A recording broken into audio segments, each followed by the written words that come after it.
Organizándonos para triunfar con la palabra de Dios, leída de la Santa Biblia, nueva versión internacional en el Nuevo Testamento del Evangelio de Juan. Vamos a continuar leyendo desde el capítulo 17 en adelante. Jesús ora por sí mismo. Así dice la palabra de Dios. Después de que Jesús dijo esto, dirigió la mirada al cielo y oró así: Padre, ha llegado la hora, glorifica a tu Hijo, para que tu Hijo te glorifique a ti, ya que les ha conferido autoridad sobre todo mortal, para que Él les conceda vida eterna a todos los que le has dado. Y esta es la vida eterna, que te conozcan a ti, el único Dios verdadero, y a Jesucristo a quien tú has enviado. Yo te he glorificado en la tierra y he llevado a cabo la obra que me encomendaste. Y ahora, Padre, glorifícame en tu presencia con la gloria que tuve contigo antes de que el mundo existiera. A los que me diste del mundo, le he revelado quién eres. Eran tuyos, tú me los diste, y ellos han obedecido tu palabra. Ahora saben que todo lo que me has dado viene de ti, porque les he entregado las palabras que me diste, y ellos las aceptaron. Saben con certeza que salí de ti, y han creído que tú me enviaste. Ruego por ellos, no por el mundo, sino por lo que me has dado, porque son tuyos. Todo lo que yo tengo es tuyo, y todo lo que tú tienes es mío, y por medio de ello he sido glorificado. Ya no voy a estar por más tiempo en el mundo, pero ellos están todavía en el mundo y yo vuelvo a ti.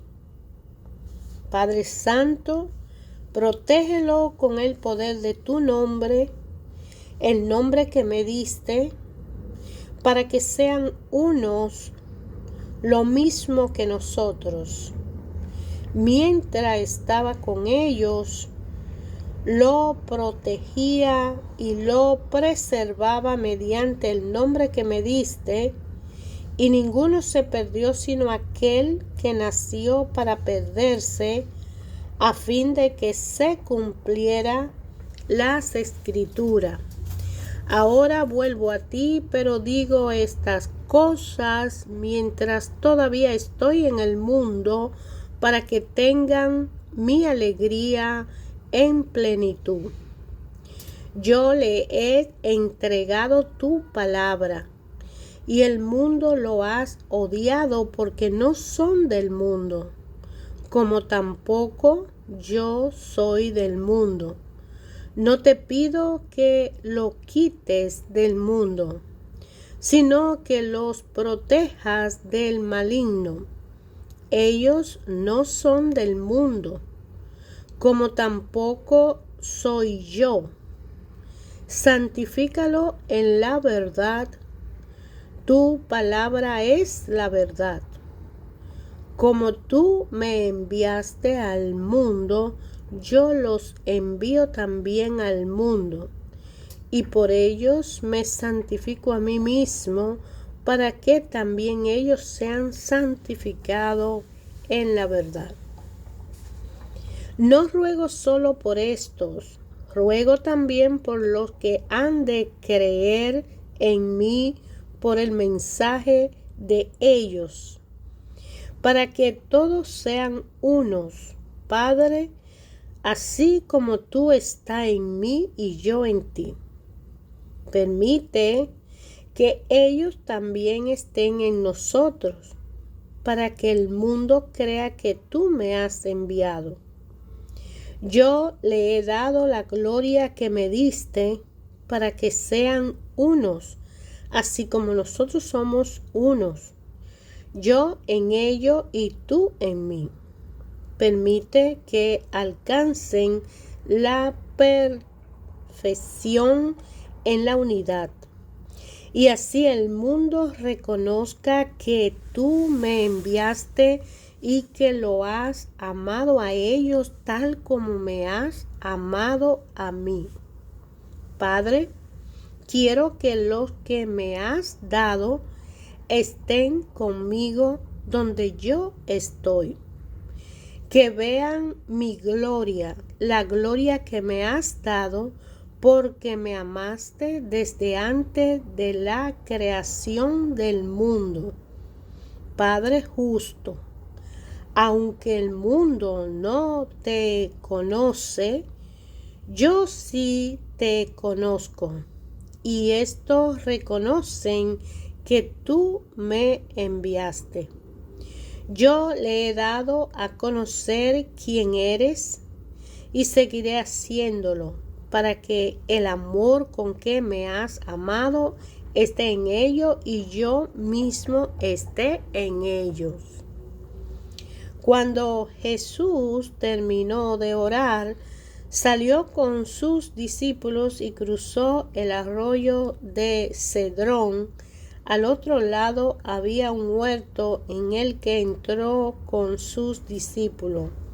También Judas, el que lo traicionaba, conocía aquel lugar porque muchas veces Jesús se había reunido allí con sus discípulos. Así que Judas llegó al huerto a la cabeza de un destacamento de soldados y guardia de los sacerdotes y de los fariseos. Llevaban antorchas, lámparas y armas. Jesús, que sabía todo lo que le iba a suceder, le salió al encuentro. ¿A quién buscan?, le preguntó. A Jesús de Nazaret, contestaron. Yo soy. Judas el traidor estaba con ellos. Cuando Jesús le dijo, yo soy, dieron un paso atrás y se desplomaron. ¿A quién buscan?, volvió a preguntarle Jesús. A Jesús de Nazaret, repitieron. Yo le dije que yo soy. Si es a mí a quien buscan, dejen que estos se vayan. Esto sucedió para que se cumpliera lo que había dicho: de los que me diste ninguno se perdió. Simón Pedro, que tenía una espada, la desenfundó e hirió al siervo del sumo sacerdote, cortándole la oreja derecha. El siervo se llamaba Malco. Vuelve esa espada a su funda, le ordenó Jesús a Pedro. ¿Acaso no he de beber el trago amargo que el Padre me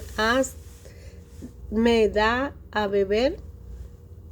Entonces los soldados, con sus comandantes y los guardias de los judíos, arrestaron a Jesús, lo ataron y lo llevaron primeramente a Anás, que era suegro de Caifás, el sumo sacerdote de aquel año. Caifás era el que había aconsejado a los judíos que era preferible que muriera un solo hombre por el pueblo. Simón Pedro y otros discípulos seguían a Jesús. Y como el otro discípulo era conocido del sumo sacerdote, entró en el patio del sumo sacerdote con Jesús. Pedro, en cambio, tuvo que quedarse afuera junto a la puerta. El discípulo conocido del sumo sacerdote volvió entonces a salir, habló con la portera del turno y consiguió que Pedro entrara. ¿No eres tú también uno de los discípulos de ese hombre? Le preguntó la portera. No lo soy, respondió Pedro. Los criados y los guardias estaban de pie alrededor de una fogata que habían hecho para calentarse, pues hacía frío. Pedro también estaba de pie con ellos calentándose. Mientras tanto, el sumo sacerdote interrogaba a Jesús acerca de sus discípulos y de su enseñanza. Yo he hablado abiertamente al mundo, respondió Jesús. Siempre he enseñado en la sinagoga o en el templo donde se congregan todos los judíos. En secreto no he dicho nada. ¿Por qué me interroga a mí? Interroga a los que han oído hablar. Ellos deben saber lo que dije. Apenas dijo esto, uno de los guardias que estaba allí cerca le dio una bofetada y le dijo: ¿Así contesta el sumo sacerdote? Si he dicho algo malo, replicó Jesús, demuéstramelo, pero si lo que dije es correcto, ¿por qué me pegas? Entonces Anás lo envió todavía atado a Caifás, el sumo sacerdote. Mientras tanto, Simón Pedro seguía de pie calentándose. ¿No eres tú también uno de los discípulos?, le preguntaron. No lo soy, dijo Pedro, negándolo. ¿Acaso no te vi en el huerto con él?, insistió uno de los siervos del sumo sacerdote, pariente de aquel a quien Pedro le había cortado la oreja. Pedro volvió a negarlo y en ese instante cantó el gallo. Luego los judíos llevaron a Jesús a la casa de Caifás, al palacio del gobernador romano. Como ya amanecía, los judíos no entraron en el patio, pues de hacerlo se contaminarían ritualmente y no podrían comer la Pascua. Así que Pilato salió a interrogarlo. ¿De qué delito acusan a este hombre? Si no fuere un malhechor, respondieron, no te lo habríamos entregado. Pues llévenselo ustedes y júzguenlo según su propia ley, le dijo Pilato. Nosotros no tenemos ninguna autoridad para ejecutar a nadie, objetaron los judíos. Esto sucedió para que se cumpliera lo que Jesús había dicho al indicar la clase de muerte que iba a sufrir. Pilato volvió a entrar en el palacio y llamó a Jesús. ¿Eres tú el rey de los judíos?, le preguntó. Eso lo dices tú, le respondió Jesús, ¿o es que otros te han hablado de mí? ¿Acaso soy judío?, le replicó Pilato. Han sido tus propios pueblos y los jefes de los sacerdotes los que te entregaron a mí. ¿Qué has hecho? Mi reino no es de este mundo, contestó Jesús. Si lo fuera, mi propio guardia pelearían para impedir que los judíos me arrestaran. Pero mi reino no es de este mundo. Así que eres rey, le dijo Pilato. Eres tú quien dice que soy rey. Yo para esto nací y para esto vine al mundo, para dar testimonio de la verdad. Todo el que está en parte de la verdad escucha mi voz. ¿Y qué es la verdad?, preguntó Pilato. Dicho esto, salió otra vez a ver a los judíos. Yo no encuentro en que sea culpable de nada, declaró. Pero como ustedes tienen la costumbre de que les suelte a un preso durante la Pascua, ¿quieren que le suelte al rey de los judíos? No, suelte a este. No, suelte a este. suelta a Barrabás. Volvieron a gritar desaforadamente y Barrabás era un bandido. Pilato tomó entonces a Jesús y mandó que lo azotaran. Los soldados que habían tejido una corona de espinas se la pusieron a Jesús en la cabeza y lo vistieron con un manto de color púrpura. ¡Viva el Rey de los judíos!, le gritaban. Mientras se le acercaban para abofetearlo, Pilato volvió a salir. «Aquí lo tienen», dijo a los judíos. «Lo he sacado para que sepan que no lo encuentro culpable de nada». Cuando salió Jesús, llevaba puesto la corona de espina y el manto de color púrpura. «Aquí tienen al hombre», le dijo Pilato. Tan pronto como lo vieron, los jefes de los sacerdotes y los guardias gritaron a voz en cuello: «¡Crucifícalo! ¡Crucifícalo!».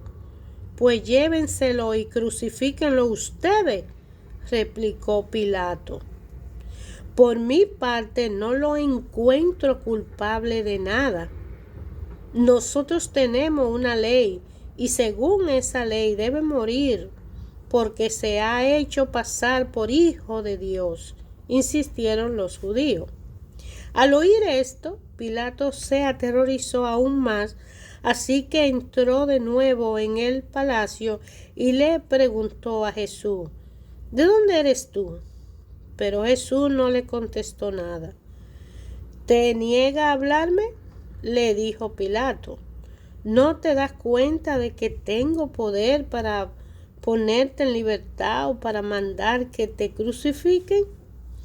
«No tendría ningún poder sobre mí si no se te hubiera dado de arriba», le contestó Jesús.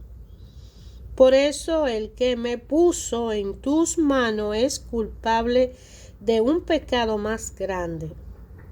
Desde entonces Pilato procuraba poner en libertad a Jesús, pero los judíos gritaban desaforadamente: «Si deja en libertad a este hombre, no eres amigo del emperador.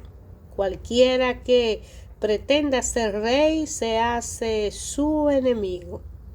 Al oír esto, Pilato llevó a Jesús hacia afuera y se sentó en el tribunal en un lugar al que llamaban el Empedrado, que en arameo se dice Gábata. Era el día de la preparación para la Pascua, cerca del mediodía. «Aquí tiene a su rey», dijo Pilato a los judíos. «Fuera, fuera, crucifícalo», vociferaron.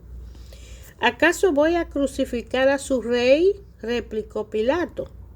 «No tenemos más rey que el emperador romano», contestaron los jefes de los sacerdotes. Entonces Pilato se lo entregó para que lo crucificaran y los soldados se lo llevaron.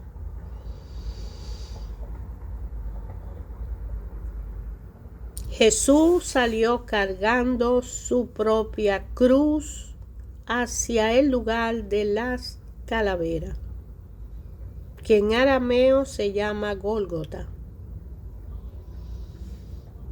Allí lo crucificaron y con él a otros dos, uno a cada lado y Jesús en medio. Pilato mandó que se pusiera sobre la cruz un letrero en el que estuviera escrito: «Jesús de Nazaret, Rey de los judíos». Muchos de los judíos lo leyeron porque el sitio en que crucificaron a Jesús estaba cerca de la ciudad. El letrero estaba escrito en arameo, latín y griego. «No escribas Rey de los judíos», protestaron ante Pilato los jefes de los sacerdotes judíos. Era él quien decía ser rey de los judíos. Lo que es escrito, escrito queda, le contestó Pilato. Cuando los soldados crucificaron a Jesús, tomaron su manto y lo partieron en 4 partes, una para cada uno de ellos. Tomaron también la túnica, la cual no tenía costura, sino que era de una sola pieza, tejida de arriba abajo. No la dividamos, se dijeron unos a otros. Echemos suerte para ver a quién le toca. Así lo hicieron los soldados. Esto sucedió para que se cumpliera la escritura que dice: se repartieron entre ellos mis mantos y sobre mi ropa echaron suerte. Junto a la cruz de Jesús estaba su madre, la hermana de su madre, María la esposa de Cleofás y María Magdalena. Cuando Jesús vio a su madre y a su lado al discípulo a quien él amaba, dijo a su madre: mujer, ahí tiene a tu hijo. Luego dijo al discípulo: ahí tiene a tu madre. Y desde aquel momento ese discípulo la recibió en su casa. Después de esto, como Jesús sabía que ya todo había terminado, y para que se cumpliera la escritura, dijo: tengo sed. Había allí una vasija llena de vinagre, así que empaparon una esponja en el vinagre y la pusieron en una caña y se la acercaron a la boca. Al probar Jesús el vinagre, dijo: todo se ha cumplido.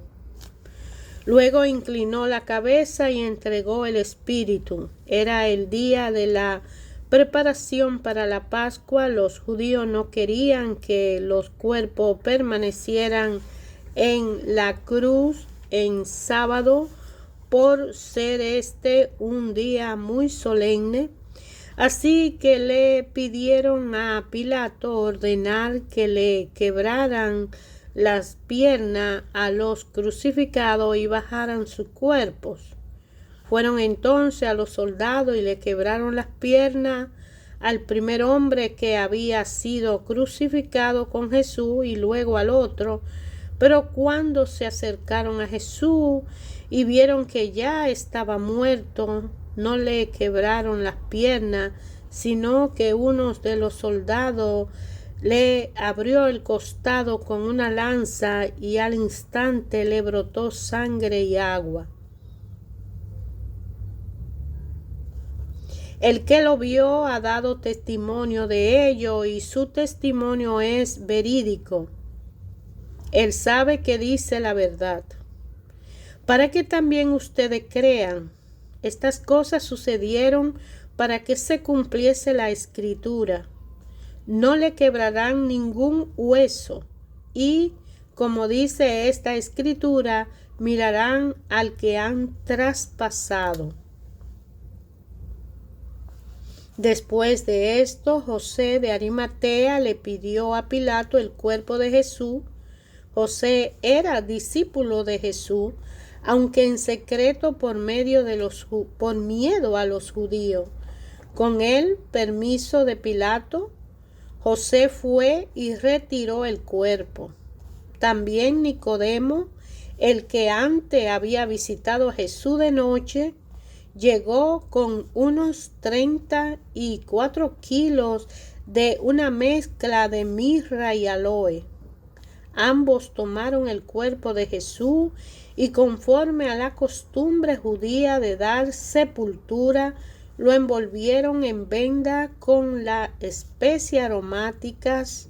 En el lugar donde crucificaron a Jesús había un huerto, y en el huerto un sepulcro nuevo en el que todavía no se había sepultado a nadie. Como era el día de judío de la preparación y el sepulcro estaba cerca, pusieron allí a Jesús. El primer día de la semana, muy mañana, cuando todavía estaba oscuro, María Magdalena fue al sepulcro y vio que habían quitado la piedra que cubría la entrada. Así que fue corriendo a ver a Simón Pedro y al otro discípulo a quien Jesús amaba y le dijo: se han llevado del sepulcro al Señor y no sabemos dónde lo han puesto. Pedro y el otro discípulo se dirigieron entonces al sepulcro. Ambos fueron corriendo, pero como el otro discípulo corría más aprisa que Pedro, llegó primero al sepulcro. Inclinándose, se asomó y vio allí las vendas, pero no encontró a él. Tras él llegó Simón Pedro y entró en el sepulcro. Vio allí las vendas y el sudario que habían cubierto la cabeza de Jesús, aunque el sudario no estaba con las vendas, sino enrollado en un lugar aparte. En ese momento entró también el otro discípulo, el que había llegado primero al sepulcro, y vio y creyó. Hasta entonces no habían entendido las escrituras, que dice que Jesús tenía que resucitar. Los discípulos regresaron a su casa, pero María se quedó afuera llorando junto al sepulcro. Mientras lloraba, se inclinó para mirar dentro del sepulcro y vio a 2 ángeles vestidos de blanco, sentados donde había estado el cuerpo de Jesús, uno a la cabecera y otro a los pies. ¿Por qué llora, mujer?, le preguntaron los ángeles. Es que se han llevado a mi Señor y no sé dónde lo han puesto, le respondió. Apenas dijo esto, volvió la mirada y allí vio a Jesús de pie. Aunque no sabía que era él, Jesús le dijo: ¿por qué llora, mujer? ¿A quién busca? Ella, pensando que se trataba del que cuidaba el huerto, le dijo: Señor, si usted se lo ha llevado, dígame dónde lo ha puesto y yo iré por él. María, le dijo Jesús. Ella se volvió y exclamó: Raboni, que en arameo significa maestro. Suéltame, porque todavía no he vuelto al Padre. Ve más bien a mis hermanos y dile: vuelvo a mi Padre, que es Padre de ustedes, a mi Dios, que es Dios de ustedes. María Magdalena fue a dar la noticia a los discípulos. He visto al Señor, exclamaba, y le contaba lo que él le había dicho. Al atardecer de aquel primer día de la semana, estando reunidos los discípulos a puerta cerrada por temor a los judíos, entró Jesús y poniéndose en medio de ellos, los saludó: paz sea con ustedes. Dicho esto, le mostró las manos y el costado. Al ver al Señor, los discípulos se alegraron. La paz sea con ustedes, replicó Jesús. Como el Padre me envió a mí, así yo lo envío a ustedes.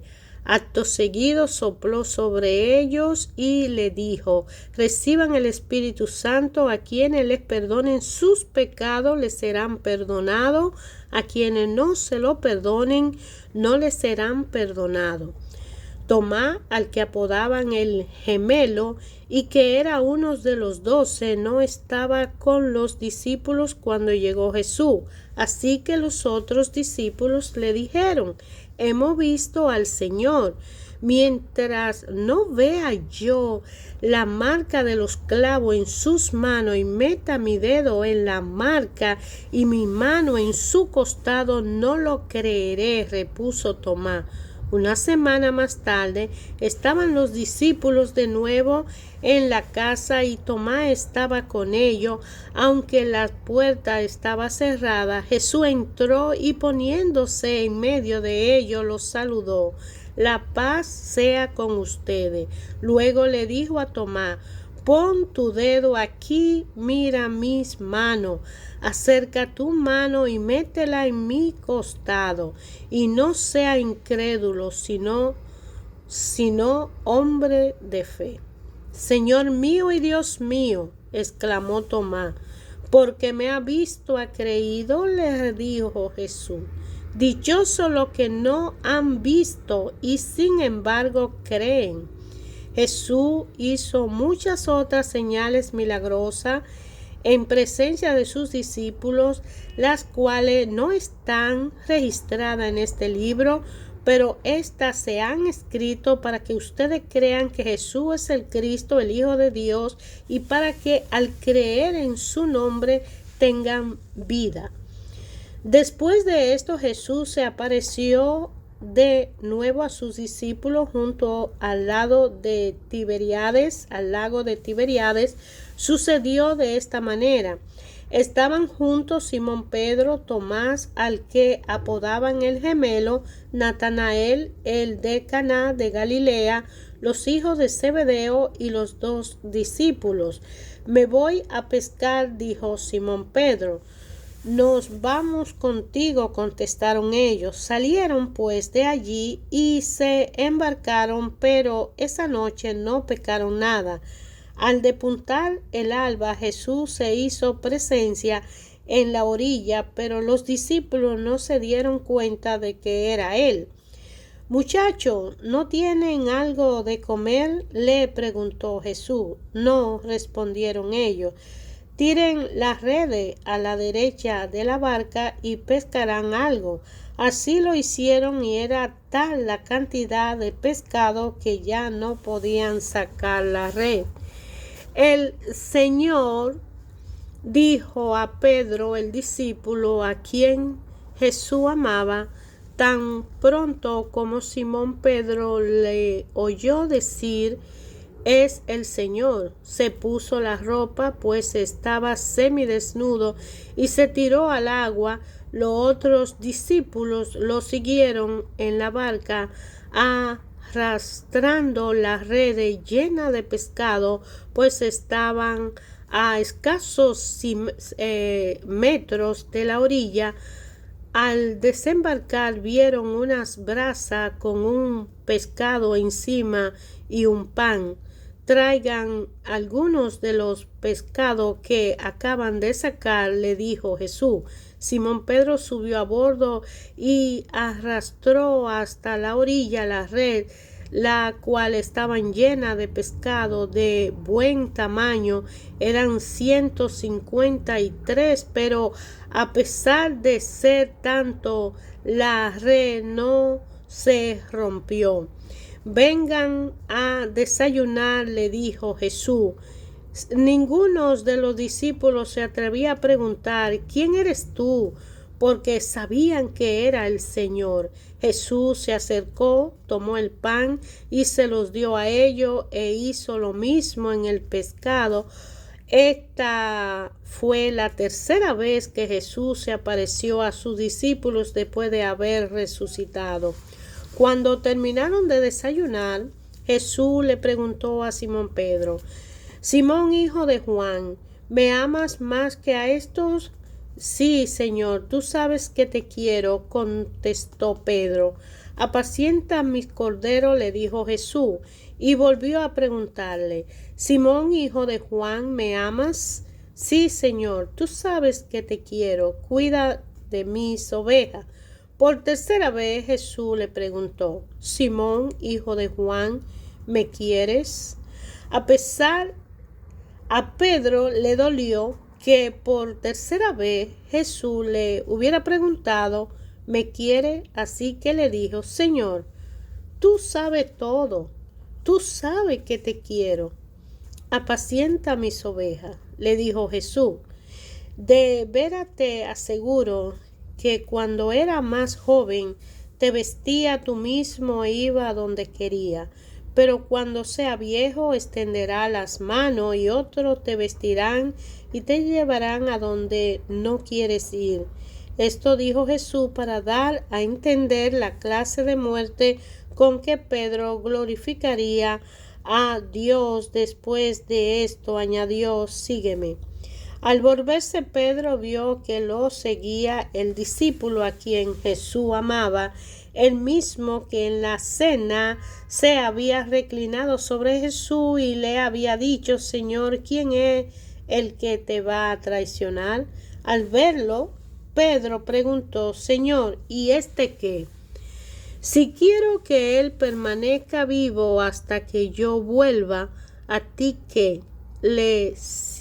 Tú sígueme no más.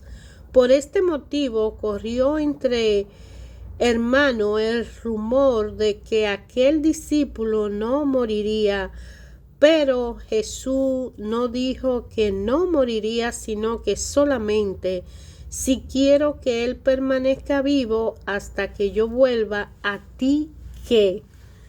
Este es el discípulo que da testimonio de estas cosas y la escribió, y estamos convencidos de que su testimonio es verídico. Jesús hizo también muchas otras cosas, tantas que si se escribiera cada una en ella, pienso que no hay libro para cubrir todo entero.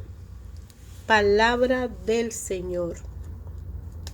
Hermanos, la oración de Jesús por la humanidad y por todo y cada uno de nosotros. Jesús ora por sí mismo en este momento de su entrega a la crucifixión para darnos una salvación, y ora por sus discípulos. Él ora también por todos los creyentes. Aún en su arresto, él pide que sean salvados los que están con él, y le presenta a Dios a todo aquello que aún no lo conocen y van a creer. Jesús se presenta ante los tribunales y es negado por Pedro, y Jesús aquí ante el sumo sacerdote, sin comer, con frío, porque hacía frío esa noche. Lo arrestaron en la madrugada y pasó al día siguiente, la mañana, no le dieron de comer, solo lo bofetearon, le pusieron una corona de espinas. Es negado por Pedro, y Jesús va ante Pilato, el sumo sacerdote, y lo sentencian y va a la crucifixión y muere en una cruz. Y en la sepultura de Jesús, en el sepulcro, aparece después todos sus lienzos, y la salvación está para todo aquel que en ese momento que los lienzos aparecen vacíos en el sepulcro, es cuando Jesús se aparece a darnos una salvación gratuita, porque se le aparece a Magdalena. Jesús se aparece después a cada uno de los discípulos, y se aparece a Tomás, que es el que no le cree. Y entonces viene una pesca milagrosa que va para cada uno de nosotros cuando conoce a Jesús y le sigue el camino. Y entonces lo más importante de todo, esa pregunta que le dice a Pedro: ¿me amas?, que nos la dice a cada uno de nosotros: ¿tú me amas? Apacienta mis ovejas. Hermanos, el Dios que controla todas las cosas que están presentes en nuestra vida es el Dios de paz. Ese es su nombre, y ese Dios, Padre de Jesucristo, el Dios de paz, que ha hecho algo tan maravilloso al darnos en este mundo a su Hijo, y que todo el que crea en Él no se pierda, sino que tenga vida eterna. Él ha diseñado para cada uno de nosotros un propósito y un plan en su proyecto de vida con nuestra presencia, nuestro ser para servirle, y solo en ese plan Él incluye sus propósitos y designios para con cada uno de nosotros. Obedecámosle a Dios y dejemos las consecuencias en sus manos.